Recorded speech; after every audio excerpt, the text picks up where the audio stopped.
Can you believe the 90s was full of fun, weird, bizarre, and different toys for kids? Everything from dolls to action figures to board games to video games. It was a weird era for all. In this video, we will look back on some of these odd toys that you may have played with.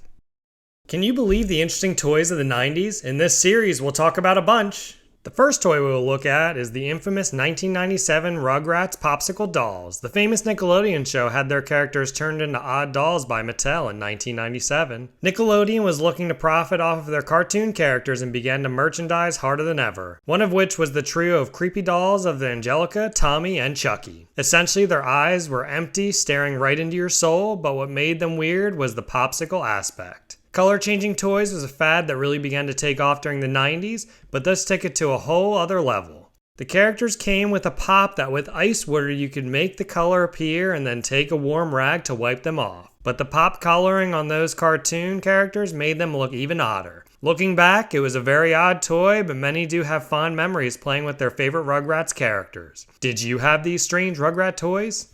Another oddity that was produced during this time was based on the popular show Double Dare. Gak was originally sold in 1992 and was very popular, flying off shelves. However, in 1994 it was produced for the Nickelodeon Deluxe gift set. You would get one canister of the gooey Gak and 2 canisters of the Nickelodeon Floam. These were 2 of the strangest products that were signed off by Nickelodeon. Essentially, the concept was selling these slime-like compounds that made fart noises when they were squeezed into cans. Slime-like products had been around for decades prior to this. In fact, it had some popularity, but it really wasn't until Nickelodeon put their branding on it that they were able to help Mattel have the product take off. The product line would be sold to Jakks Pacific in 1999, eventually to be discontinued by 2004. A lot of parents weren't a fan because Gak constantly would get disgusting due to things getting stuck in it getting stuck to something around the house such as couches or furniture, or kids trying to consume it. Did you make a mess with Gak?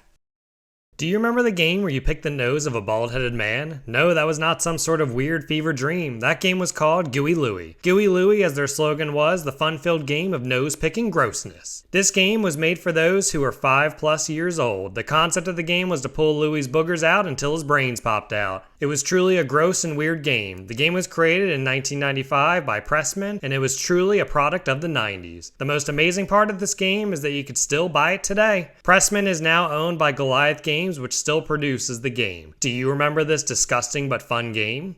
In 1999, Crazyworks Toys came out with some of the oddest figures we saw during the decade, Sport Warriors. Some say they were collectibles, others say they were action figures. Crazyworks made figures of NBA, NHL, and MLB players. Specifically, Chipper Jones, Ken Griffey Jr., Shaq, and Stephon Marbury, to name a few. They were supposed to capture the spirit of a warrior, but in the form of your favorite athlete, as warriors were supposed to be derived from power and courage, which could be reflected in the modern-day elite athletes. There were a few things that made these so bizarre. The first were these figures were not licensed by the leagues, which is why they were individual players. The second reason they were odd was that they came with skulls, bones, weapons, and sports equipment. It was a weird mix of sports and battle warriors. The athletes also didn't look much like themselves. They were overly muscular and their faces didn't really match. The company was trying to take advantage of the sports collectible figures like Starting Lineup and McFarlane, and also the action figure market. Did you know about these odd athlete toys of the 90s? The WWF, now the WWE, had the strangest toy come in 1999. This toy line came from Jakks Pacific. The official toy maker of the WWF came out with their Maximum Sweat line. These figures didn't look realistic, with their faces not looking normal and veins popping out everywhere. But what made these strange is the fact that these figures sweat. That's right, they each came with official Federation sweat bottles that a kid could fill up with water and put into the back of their favorite character. Once the WWF figures were filled, you could then press the button on the back and they would sweat. Essentially, you were playing with a monster-looking wrestler that would sweat. To make things crazier, is the line of figures had 4 releases. It was truly an oddity of the 90s. Did you know about these monster WWF figures in the 90s? Do you remember the weird cooking toy that was revived in 1992? The New York-based Toymax brought back the famous brand Creepy Crawlers in 1992. A toy that had not been in existence in over a decade. It was a toy that was around during the late 60s and early 70s, however due to safety concerns it would eventually get banned. Toymax would bring them back with stricter safety regulations. The set followed a similar design to that of an Easy Bake Oven using the name Magi Maker, and it was a light bulb powered heater. They would start with the Creepy Crawlers brand, where kids could take molds and create various bugs with what was called their plastic goop colored liquid. The company would expand throughout the 90s with various licenses from the Power Rangers to Pixar to Batman. Adults believed kids would try to eat these plastic molded characters. They were also afraid kids would burn themselves with the oven. Some say the temperature of the die-cast molds could actually get into the hundreds of degrees, as well as it would release awful fumes. This toy was one that made parents worry about their kids' safety. Did you have this fun but sometimes dangerous toy of the 90s?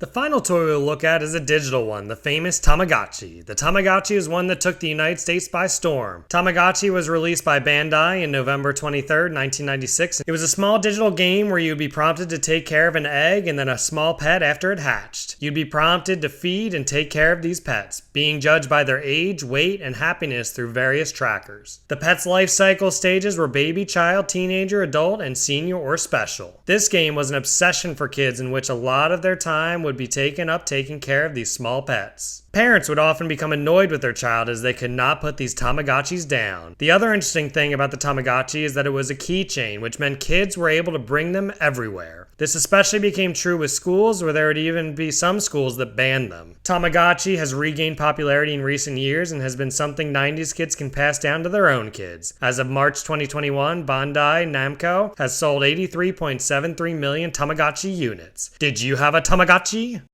These were just some of the many interesting 90s toys, games, and collections. This will be a video series, and we will be covering more of the fun and memorable video games, toys, fads, and collections. Please let us know if there is any specific you'd like us to cover. Did you own any of these toys? Thank you for watching. Please subscribe, like, and comment. Believable truths?